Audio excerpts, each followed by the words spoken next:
Hello students, आज हम लोग एक नया टॉपिक लेके आए हैं IUPAC। ठीक है, IUPAC nomenclature of organic compounds. Organic compound की IUPAC करना है। IUPAC क्या होती है? International union of pure and applied chemistry. ठीक है, जानते हो इस चीज़ के बारे में? तो वो जनरल चीज़ें हम लोग सभी जान ही रहे हैं। ठीक है, उसमें कुछ कहना नहीं है, लेकिन IUPAC काफ़ी इम्पोर्टेंट टॉपिक है। ठीक, IUPAC करने के लिए जो ऑर्गेनिक कंपाउंड में खासकर IUPAC करने के लिए जो सबसे इम्पोर्टेंट पॉइंट्स होते हैं वो क्या होते हैं? वो होते हैं कि अगर आपको उस ऑर्गेनिक कंपाउंड के बारे में टोटल पता हो, टोटल में क्या क्या चीज़ें आती हैं, कौन कौन सी चीज़ें ऐसी हैं जो पता हो, तो हम IUPAC कर सकते हैं। तो उसमें पहला एक काफ़ी इम्पॉर्टेंट चीज़ है प्रीफिक्स। ठीक, फर्स्ट नंबर पे हम प्रीफिक्स को देखते हैं। प्रीफिक्स क्या होता है? प्रीफिक्स, प्री मतलब आगे, फिक्स मतलब जुड़ने वाला। ठीक है, जो नाम में सबसे पहले जुड़ेगा that is known as prefix, उसको हम क्या बोलते हैं? प्रीफिक्स कहते हैं। देखो कभी क्या होता है, जैसे एल्केन हो गया, तो एल्केन का जो जनरल फार्मूला है वो क्या है? एल्केन का जनरल फार्मूला है CnH2n+2। ठीक, एल्केन से एक हाइड्रोजन को कम कर दिया जाए। ठीक, एक हाइड्रोजन को आप निकाल दीजिए। ठीक, एक हाइड्रोजन को आप निकाल दे रहे हैं तो क्या बच रहा है? CnH2n। अब 2 की जगह क्या हो जाएगा? 1 ही तो हो जाएगा ना। क्या हो गया? एक हाइड्रोजन कम हो गया। सही है कि नहीं है? एक हाइड्रोजन जब कम हो गया तो एल्केन से इसी कंपाउंड को हम क्या बोल देते हैं? एल्किल। क्या बोल देते हैं? एल्किल। ठीक है कि नहीं? बात समझ में आ गई होगी मेरे ख्याल से। इसे हम क्या बोलते हैं? एल्किल। ठीक है, वो सभी के साथ होगा। अगर एल्कीन है, एल्कीन का जनरल फार्मूला CnH2n। ठीक है, इसमें से हाइड्रोजन कम किया, CnH2n-1, एक हाइड्रोजन कम कर दे रहे हैं तो क्या हो जाएगा? एल्कीन इल। ठीक, एल्काइन है CnH2n-2, वैसे -2 में था, एक हाइड्रोजन और कम करने चल रहे हैं तो हो जाएगा CnH2n-3, एल्काइनिल।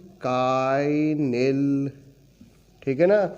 वैसे ये सब रेयर हैं ये वाला, लेकिन ये दोनों जो हैं वो काफ़ी जनरल हैं, काफ़ी बार प्रीफिक्स में आ जाते हैं। ठीक है, तो ये एक चीज़ हो गई। इसके बाद प्रीफिक्स में बेंजीन। बेंजीन के बारे में अगर आपने सुना हो, ठीक है, ये इसका स्ट्रक्चर हो गया C6H6।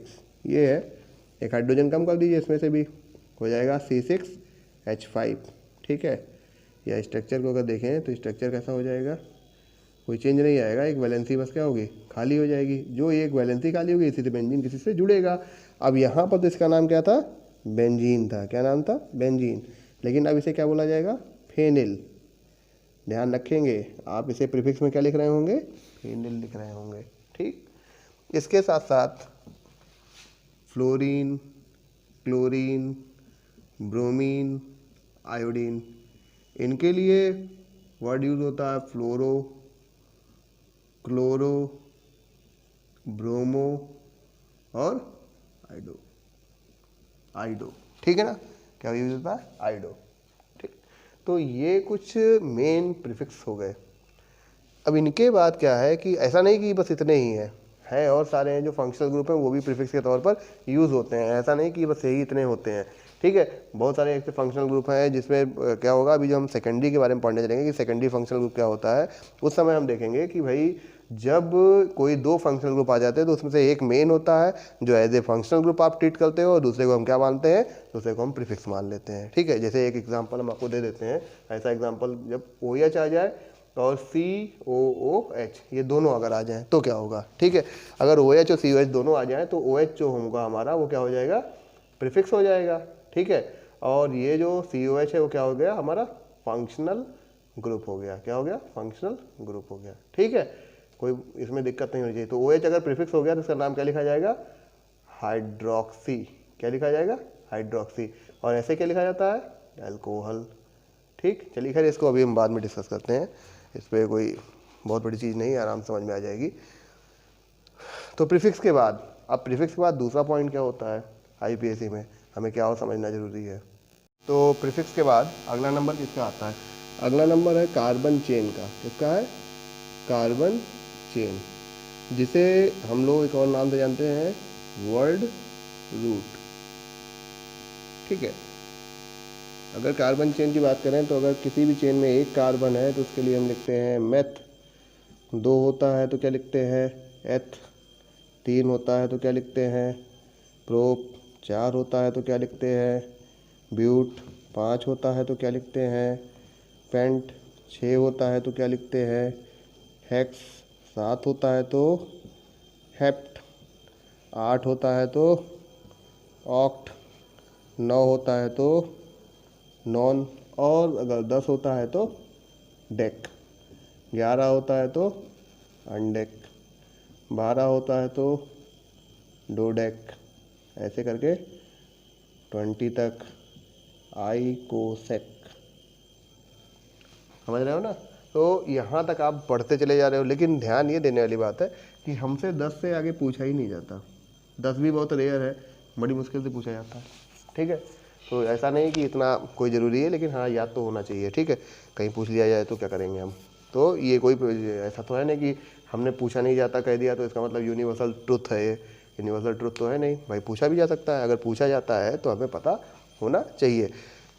12 या 13, ट्राइडेक, टेट्राडेक, पेंटाडेक, हेक्साडेक, हेप्टाडेक, ऑक्टाडेक, नोनाडेक और आइकोसेक। ठीक, तो इस तरह से हम कार्बन की चेन के बारे में जानते हैं। अच्छा, इसमें तीसरा पॉइंट आता है, इसमें जैसे ये सेकंड हो गया, पहला प्रीफिक्स था, दूसरा सेकंड नंबर पे वर्ड रूट हो गया, थर्ड नंबर पे आता है हमारा प्राइमरी सफिक्स।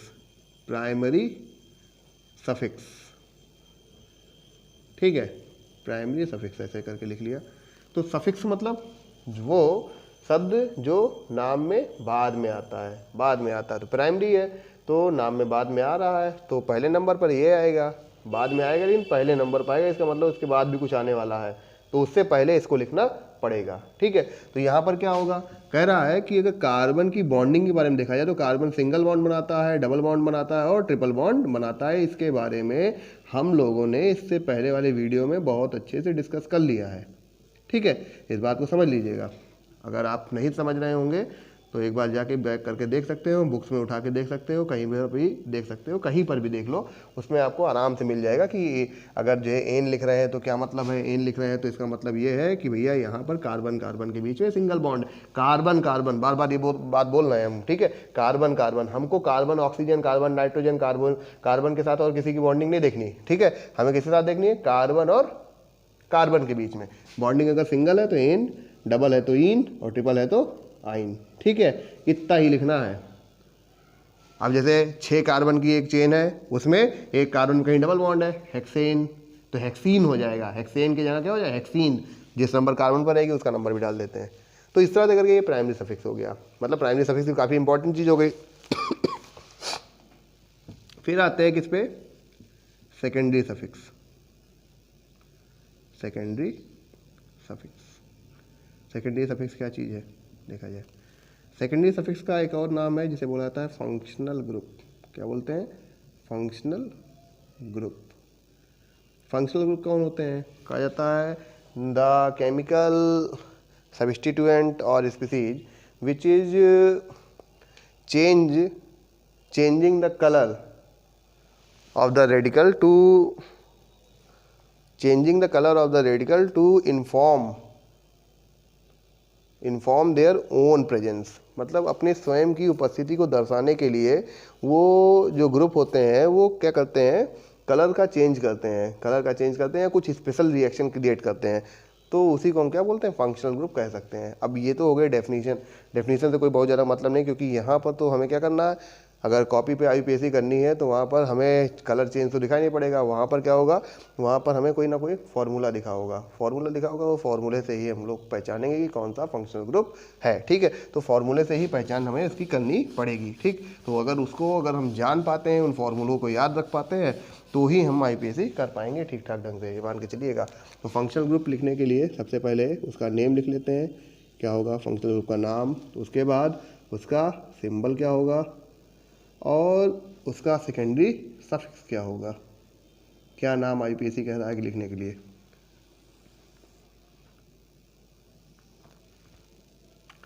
सबसे पहले एल्कोहल, एल्कोहल का सिंबल क्या होता है, OH, सिंबल क्या होता है OH, OH के लिए क्या लिखा था सेकेंडरी सफिक्स ऑल।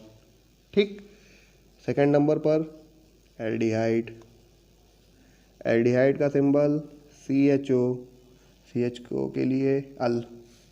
अच्छा, CHO या कीटोन की बात करें एल्डिहाइड के बाद, कीटोन तीसरा हमारा functional group, C double bond O, इसके लिए ओन लिखता है। तो ये जो फंक्शनल ग्रुप है या ये दोनों क्या है, दोनों एक ही फंक्शनल ग्रुप कार्बोनिल के पार्ट है। ठीक है, ध्यान रखिएगा, कार्बोनिल, कार्बोनिल का जो सिंबल होता है वो होता है C डबल बॉन्ड O, जैसा कीटोन के साथ लिखा हुआ है। ठीक है, अब C डबल बॉन्ड O लिखा हुआ होने का मतलब ये हुआ कि कार्बन की 2 वैलेंसी तो ऑक्सीजन के साथ सेटिस्फाइड हो गई, अभी 2 वैलेंसी जो है वो खाली हैं। अगर एक वैलेंसी हाइड्रोजन सेटिस्फाइड होती है तो हमेशा उसका नाम क्या हो जाएगा, एल्डिहाइड हो जाएगा। क्या नाम हो जाएगा, एल्डिहाइड हो जाएगा। और अगर उसकी दोनों वैलेंसी किसी एल्केन से या एल्किल ग्रुप से या एरिल, एरिल मतलब एरोमेटिक ग्रुप से, एरोमेटिक में कोई भी एरोमेटिक ग्रुप हो सकता है, जरूरी नहीं बेंजीन ही हो। ठीक है, किसी भी एरोमेटिक ग्रुप से अगर सेटिस्फाइड होती है, यानी एल्किल ग्रुप से या एरिल ग्रुप से अगर सेटिस्फाइड होती है, तो उस समय उसे हम क्या बोलते हैं, कीटोन कहते हैं। जरूरी नहीं कि एक ही तरह का ग्रुप भी हो, जैसे एग्जाम्पल के लिए CH3CO C2H5 भी लिख सकते हो, जरूरी नहीं कि यहाँ पर CH3 ही लिखो कि CH3CO CH3। ठीक है, CH3CO C2H5, तो ये भी क्या है, कीटोन है। अब कीटोन के वो अलग अलग टाइप हैं, एक सिमेट्रिक कीटोन है, दूसरा अनसिमेट्रिक कीटोन हो गया। ठीक, तो इसलिए इसको ध्यान में रखेंगे कि कार्बोनिल ग्रुप के ही ये दोनों पार्ट हो गए। अब बात आती है कार्बोनिल के बाद अगला है हमारा कार्बोक्सिलिक ग्रुप, बहुत इंपॉर्टेंट, कार्बोक्सिलिक एसिड।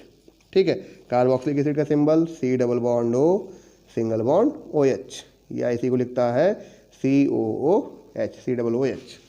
इसका प्रीफिक्स है, सफिक्स है ओइक एसिड। ठीक है, क्या है, oic acid. Carbonyl carboxylic group से ही हमारा अगला ग्रुप क्रिएट होता है, इसका डेरिवेटिव है, इसको हम लिख लेते हैं एस्टर। ठीक है, क्या लिख लेते हैं, एस्टर, COOR डैश।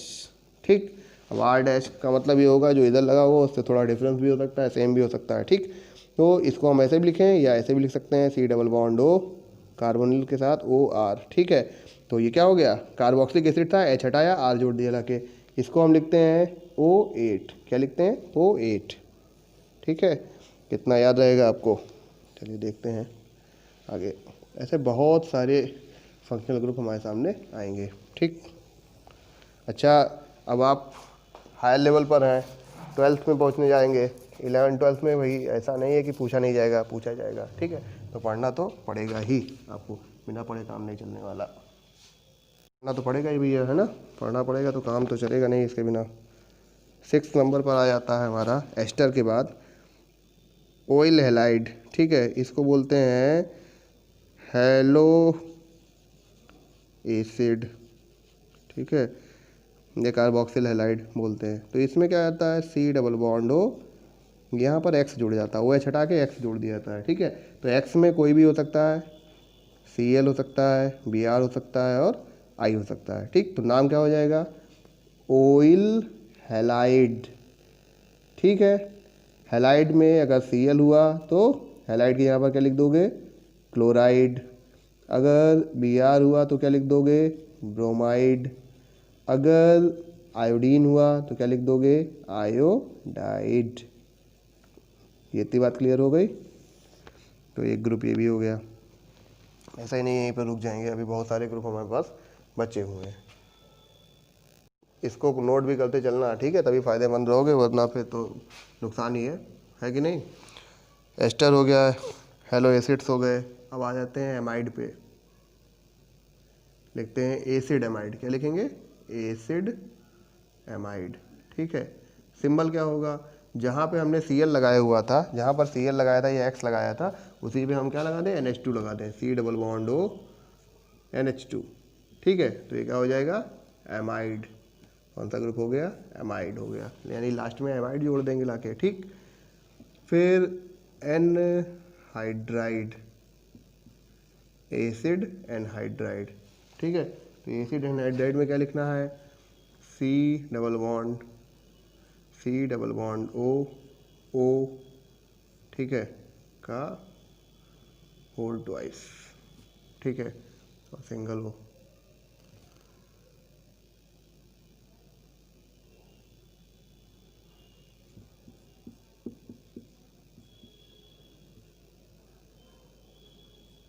ये इसका स्ट्रक्चर हो जाएगा, ठीक है। ये हो गया एसिड एनहाइड्राइड आपका। तो इसके लिए क्या लिखते हो? एनहाइड्राइड। और एक चीज़ ध्यान ये भी रखना कि इसको जनरल नेम में भी लिख सकते हो, ठीक है। एनहाइड्राइड जनरल नेम में भी लिख दिया जाता है। फिर इसके बाद स्ट्रक्चर देख लीजिएगा ध्यान से। फिर इसके बाद क्या आ जाता है आपका? 9वें नंबर पर हम लिख लेते हैं ईथर को। एक ग्रुप छूट गया था, ईथर।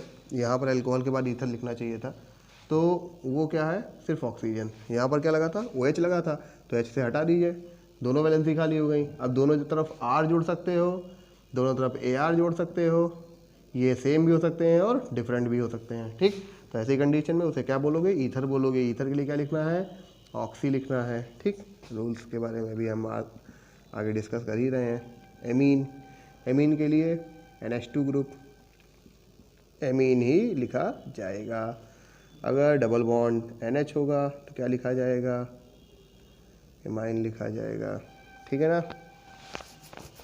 कहीं कहीं ट्रिपल बॉन्ड N हो जाता है, तो ट्रिपल बॉन्ड N होगा तो N के साथ ही होगा, एजो ग्रुप आ जाएगा, तमाम सारी चीज़ें होंगी। फिर 11वें नंबर पे थायो एल्कोहल, ठीक है। थायो एल्कोहल के लिए SH होगा, OH की जगह पर क्या हो जाएगा? SH हो जाएगा। क्या लिख दिया जाएगा? थायोल, ठीक। 12वें नंबर पे साइनाइड। साइनाइड क्या होता है? CN होता है। क्या लिखते हैं? नाइट्राइल। क्या लिखेंगे? नाइट्राइल लिखेंगे, ठीक। आइसोसाइनाइड, आइसोसाइनाइड के लिए क्या लिखेंगे? NC। क्या लिखा जाएगा? आइसो नाइट्राइल, ठीक। ऐसे ही 40 नंबर पर आइसोसाइनाइड के बाद अगला क्या हो जाएगा? नाइट्रो आ जाएगा, नाइट्रो, ठीक है।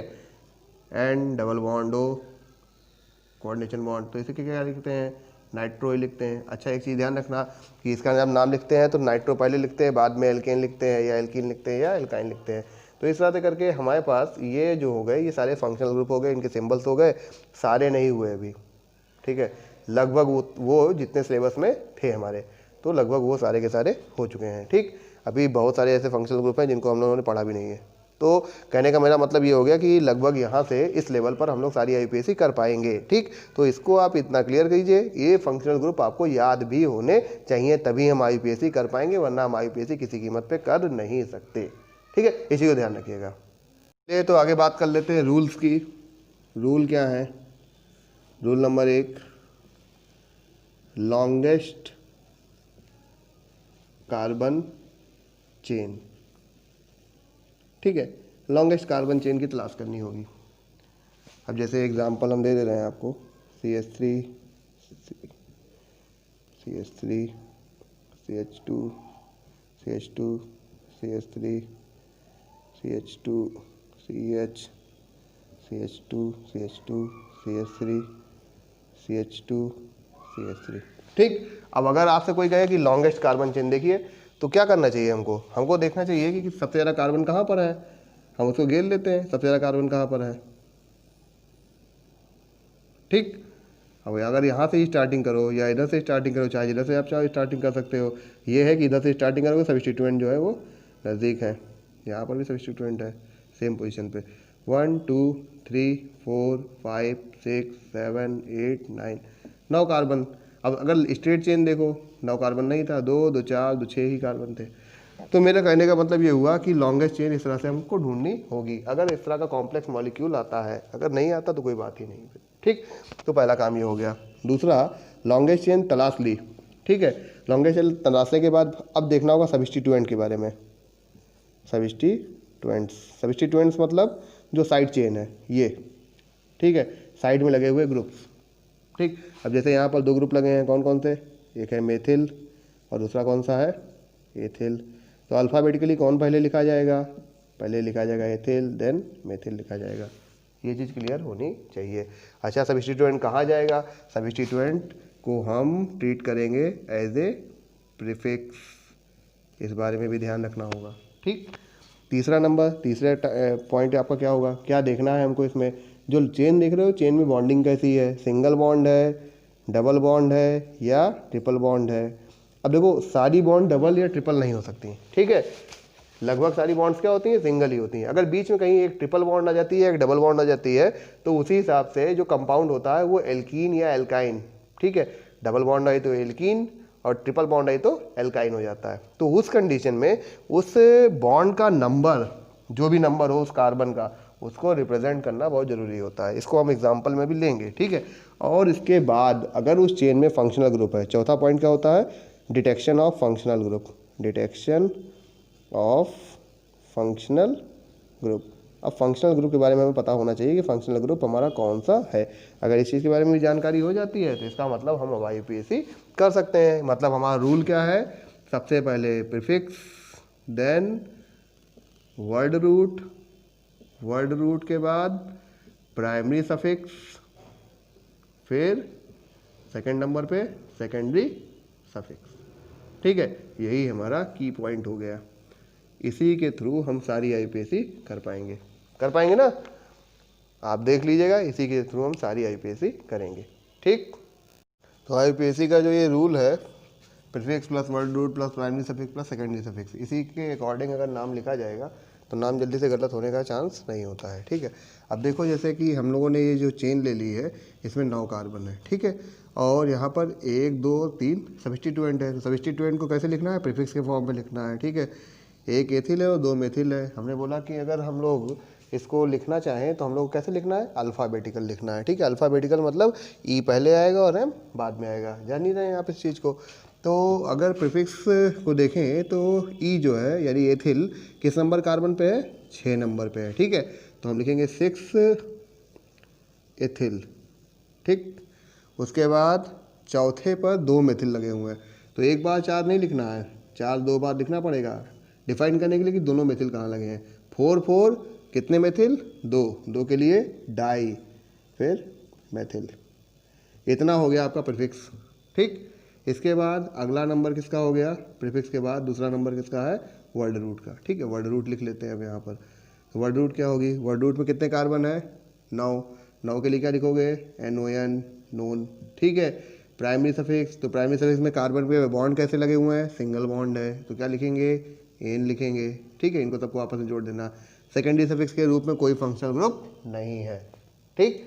तो टोटल पूरा नाम क्या हो जाएगा, इसका पूरा नाम इन तीनों को सब जोड़ दिया जाए तो क्या लिखेंगे, 6 ethyl 4 4 dimethyl nonane, ठीक है।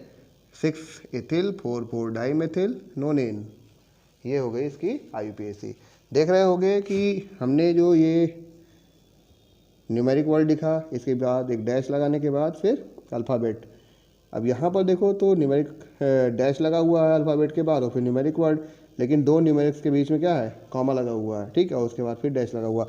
इस फॉर्मेट को याद रखिएगा, अगर इस फॉर्मेट में ही लिखेंगे तो ही लगभग राइट माना जाएगा, वरना कभी कभी क्या होता है, अगर एग्जामिनर ध्यान देगा तो काट देगा, ठीक। तो इस चीज़ को ध्यान रखिएगा कि आईयूपीएसी लिखते वक्त कई सारी चीज़ों का बहुत ध्यान रखा जाए। जैसे कोई आप इंग्लिश में ग्रामर की बात करते हो तो ग्रामर में हर एक वर्ड पे ध्यान रखना होता है, बस वही तरीका यहाँ पर भी है कि कहाँ आपको फुल स्टॉप लगाना है, कहाँ कॉमा लगाना है, कहाँ डैश लगाना है, इस चीज़ का ध्यान रखना है। फिलहाल फुल स्टॉप तो कहीं नहीं लगाना, डैश लगाना है और कॉमा लगाना है, ठीक है। तो इस पोजीशन को याद रखेंगे। चलिए तो प्रैक्टिस करते हुए थोड़ा सा और देख लेते हैं, कुछ ऐसे हम लोग कॉम्प्लेक्स वर्ड्स को देख लेते हैं, ठीक है ना। कॉम्प्लेक्स IUPAC कर लेते हैं कुछ, जैसे प्रैक्टिस बनी रहे और आप IUPAC कर सकें। फ़िलहाल ये ध्यान रखना कि इस तरह की IUPAC अभी जो है तुम्हारे एग्ज़ाम में आने वाली नहीं है, ठीक है, 11th और 12th लेवल पर।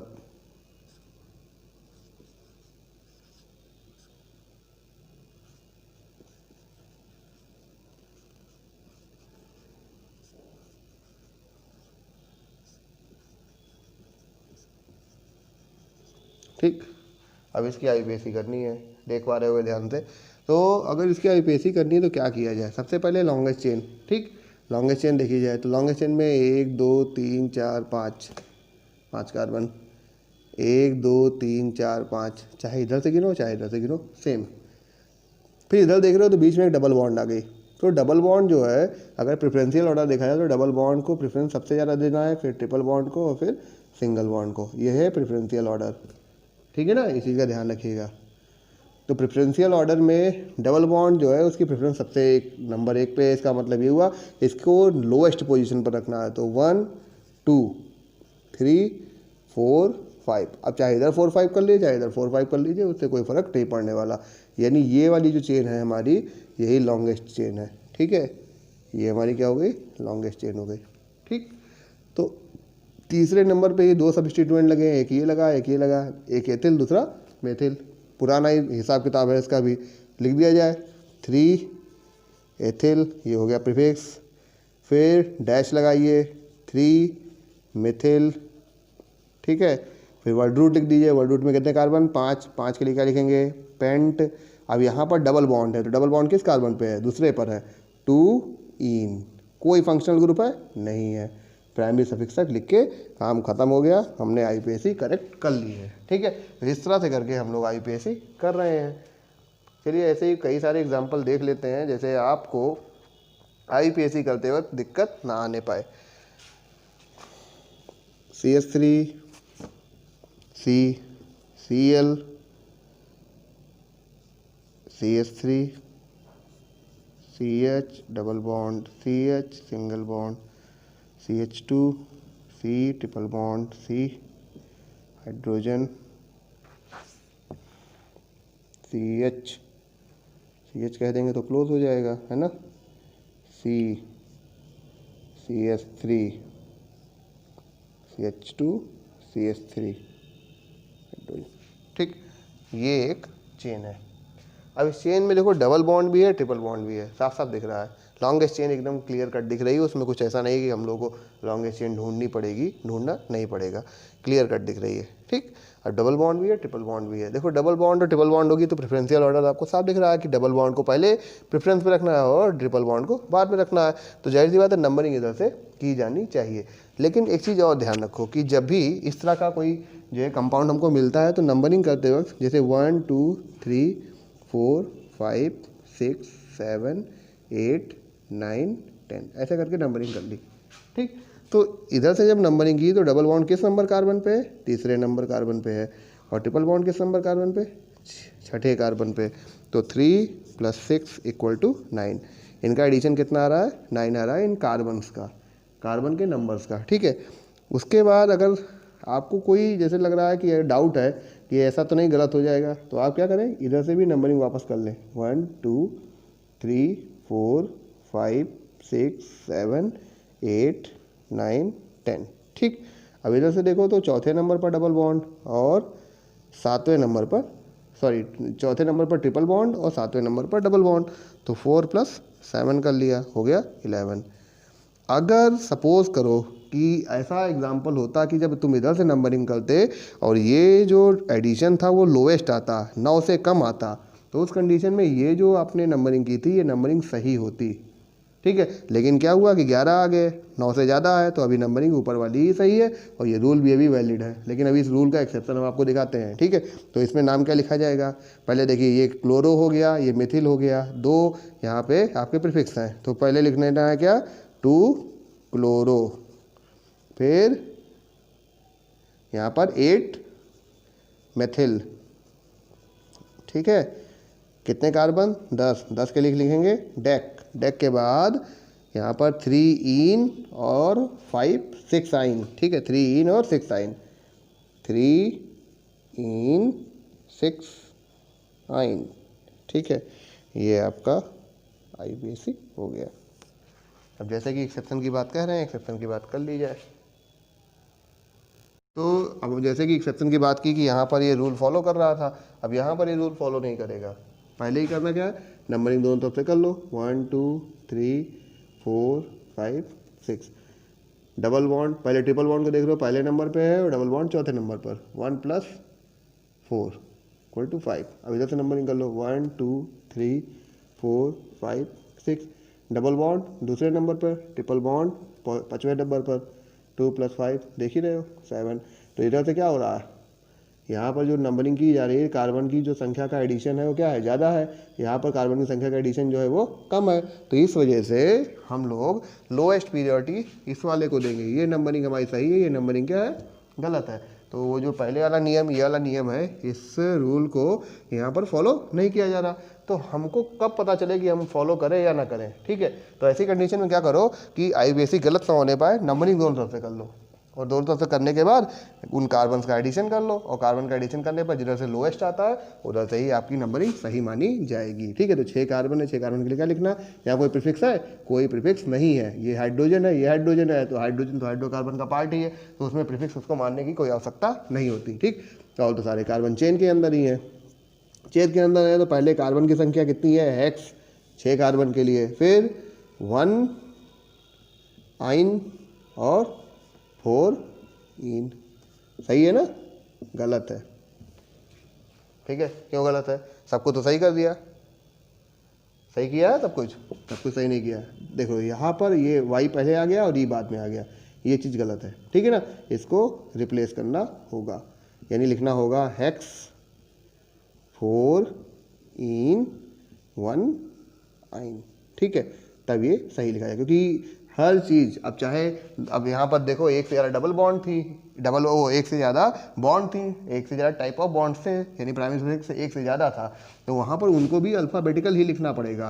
प्रीफिक्स अगर एक से ज़्यादा है तो उनको भी अल्फ़ाबेटिकल लिखना है। फंक्शनल ग्रुप एक से ज़्यादा है, वैसे एक से ज़्यादा वो माना नहीं जाता, लेकिन अगर है एक से ज़्यादा तो अगर ऐसी कंडीशन कभी आती है तो उनको भी अल्फ़ाबेटिकल ही लिखना होगा। बिना अल्फ़ाबेटिकल लिखे आपकी IUPAC सही नहीं मानी जाएगी, ठीक है। तो हर चीज़, अब देखो जैसे किसी भी एक कार्बन की चेन में क्या हो सकता है, 4 चीज़ें हो सकती हैं, पहला प्रीफिक्स हो सकता है, फिर वर्ड रूट हो सकती है, फिर प्राइमरी सफिक्स होता है और फिर सेकेंडरी सफिक्स होता है। जब भी किसी चेन को आप ऑब्जर्व कर रहे हो तो सबसे पहला काम क्या करना चाहिए, लॉन्गेस्ट चेन छाट लीजिए, उसके बाद उसमें देख लीजिए प्रीफिक्स कौन है, प्रीफिक्स को क्या कर लीजिए, अल्फ़ाबेटिकल सेट कर लीजिए, फिर वर्ड रूट लिख दीजिए, फिर प्राइमरी सफिक्स देख लीजिए, अगर प्राइमरी सफिक्स में एक से ज़्यादा सफिक्स है तो उनको भी अल्फ़ाबेटिकली सेट कर लीजिए, और उसके बाद फंक्शनल ग्रुप लिख दीजिए, कार्बन की संख्या लिखते चलिए, आपका IUPAC हमेशा सही होगा, ठीक है। और अगर ऐसा नहीं कर पा रहे हैं तो फिर दिक्कत आ रही है, इसलिए और प्रैक्टिस करिए, और प्रैक्टिस करिए, जितना आप प्रैक्टिस करेंगे उतनी अच्छी IUPAC आप कर पाएंगे, ठीक है। चलिए और कुछ एग्जाम्पल्स ले लेते हैं इसमें और इनको करते हैं। FCl BrI, ठीक है, ये IUPAC करके बताइएगा आप, ये आपके लिए है, ठीक है। इसका आंसर आपको देना होगा, करके बताइएगा क्या होता है, ठीक। अब सपोज करो कि एक ऐसी चेन है आपके सामने, जैसे इसमें CH3 CH2 CH CH3 CH2 CH C2H5 CH2 CH3, ठीक। ये सामने एक चेन है आपके, किधर से भी नंबरिंग कर लें, जैसे 1 2 3 4 5 6 7, 7 कार्बन की चेन है, तो नंबरिंग इधर से करना सही है या गलत है, क्यों, क्योंकि यहाँ पर कोई डिफरेंस नहीं है चेन में, 7 कार्बन इधर से गिनोगे तो भी वही आएगा, इधर से गिनोगे तो भी वही आएगा, बस चेंज क्या हो जाएगा, यहाँ पर 3 हो जाएगा और यहाँ पर 5 हो जाएगा, तो मेथिल की पोजीशन 5वें पर हो जाएगी और एथिल की पोजीशन 3रे पर हो जाएगी। इधर से देखा जाएगा तो मेथिल 3रे पर था और एथिल 5वें पर था, ठीक, यही डिफरेंस आया। तो इसमें करना क्या होगा हमको कि ध्यान ये देना है कि एथिल और मेथिल में प्रेफरेंशियल ऑर्डर में कौन पहले आएगा, ठीक है। तो देखा ये जाता है जो अल्फ़ाबेटिकली पहले लिखा होगा वही पहले आएगा, पहली चीज़। दूसरी चीज़, ये जो C2H5 है ये ग्रुप जो है वो थोड़ा सा बड़ा है किससे, CH3 से, एक कार्बन बड़ा हुआ है, ठीक है। मतलब अगर इसमें CH2 जोड़ दिया जाए, CH3 में CH2 जोड़ दिया जाए तो क्या बन जाएगा, C2H5। ये क्या है, होमोलॉगस सीरीज है, ठीक। तो अब अगर इधर से नंबरिंग करते हैं तो ज़्यादा करेक्ट होगा, 6 और 7, तो नंबरिंग इधर से कर दी जाती है, ठीक है। कर देते हैं, लिखा जाए 3 एथिल 5 मेथिल हेक्स और सिंगल बॉन्ड के लिए एन, ठीक। ये होगी इसकी नॉमेनक्लेचर। अब कभी कभी क्या होता है कि एक चेन में CH3 CH Cl CH I CH CH3 CH Br, ठीक है, CH3 आ गया। ऐसा आ गया तो क्या करें, ठीक है। तो आप क्या करें कि दोनों तरफ से नंबरिंग कर लें, वही पहले वाला रूल अप्लाई करना है जो वहाँ पर किया था, 1 2 3 4 5 6, क्योंकि ये एक सिमेट्रिक चेन थी, हाफ हाफ कर लो, सेम पोजीशन मिल जा रही, कोई दिक्कत नहीं आ रही, ठीक है। तो जब कोई दिक्कत नहीं आ रही है तो देखते हैं हम कि जिधर से हमें जो प्रेफरेंशियल ऑर्डर देखता है, तो प्रेफरेंशियल ऑर्डर में क्या होता है कि जिस अल्फ़ाबेट को पहले हम लिख सकते हैं उसकी जो है लोएस्ट पोजीशन हो। तो अब यहाँ Br इधर से दूसरे नंबर पे है, इधर से अगर गिनते तो किस पे आता, लास्ट पे आता, यानी 5वें नंबर पर आ जाता है, ठीक। तो दूसरे नंबर पे Br है, उसके बाद मेथिल है। भाई एक चीज़ ये तो सही है कि Br के बाद Cl आना चाहिए, क्लोरीन, लेकिन किसी भी तरीके से ऐसा पॉसिबल नहीं होगा, ठीक है। तो हम लोग शुरुआत जो है वो सही ढंग से कर लेते हैं कि दूसरे नंबर Br को रख लेते हैं। अब क्योंकि क्लोरीन एकदम लास्ट में है तो लास्ट में ही जाएगा चेन में, ऐसा तो कर नहीं सकते कि पहले इसको गिन लिया फिर इसको गिन लिया फिर ऐसा कर लिया, अपने मन से तो ऐसा कुछ कर नहीं सकते, ठीक। तो ऐसे में क्या लिखते हैं, हम लिखेंगे 2 ब्रोमो, फिर हम लिखेंगे ये कौन सा पोजीशन हो गया, 5 क्लोरो, ठीक है। फिर C के बाद क्या आएगा, M3 मेथिल 4 आइडो, कितने कार्बन, 6 के लिए हेक्स, सिंगल बॉन्ड के लिए N। ये हो गई इसकी IUPAC, ठीक है। ऐसे बहुत सारी IUPAC आप देखोगे बुक में और इसको कीजिएगा, प्रैक्टिस करते रहिएगा, ठीक है। आगे हम लोग इसके लिए फंक्शनल ग्रुप के बारे में पढ़ेंगे, फंक्शनल ग्रुप की IUPAC कैसे की जा सकती है। अच्छा, फंक्शनल ग्रुप में बहुत सारे कॉम्प्लेक्स नेम भी होंगे, और आप ये भी ध्यान रखिएगा कि अगर IUPAC करना है ढंग से तो आपको कम से कम प्रैक्टिस तो करना ही पड़ेगा, ठीक है। बुक उठा लीजिएगा और क्वेश्चन देखते जाइएगा, प्रैक्टिस करते जाइएगा। हाइड्रोकार्बन की IUPAC के लिए जितने भी नियम बताए, ये इतने से ही हाइड्रोकार्बन की IUPAC हो जाएगी, ठीक है।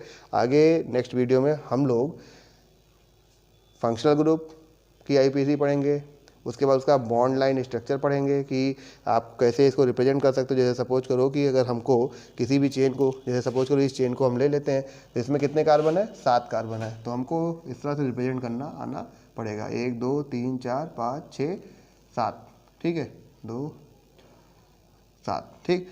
उसके बाद तीसरे नंबर पे, यानी तीसरे नंबर पर मेथिल लगा हुआ है, नहीं भी लिखा कोई बात नहीं, मेथिल मान लिया जाएगा। उसके बाद दूसरे नंबर किस पे, 5वें नंबर पे, चौथे और 5वें नंबर पर एथिल लगा हुआ है, तो एथिल लगा दिया, हो गया। ये है बॉन्ड लाइन नोटेशन। तो अब इसको भी नेक्स्ट वीडियो में हम लोग पढ़ेंगे, ठीक है। तो आप इतना आप अगर हो सके तो पढ़ डालिएगा और IUPAC कर लीजिएगा। जिनको इससे ज़्यादा आता है उसको पढ़ते रहेंगे और हम लोग इसको वीडियो देख के आप रिवाइज कर सकते रहेंगे। चलिए, धन्यवाद।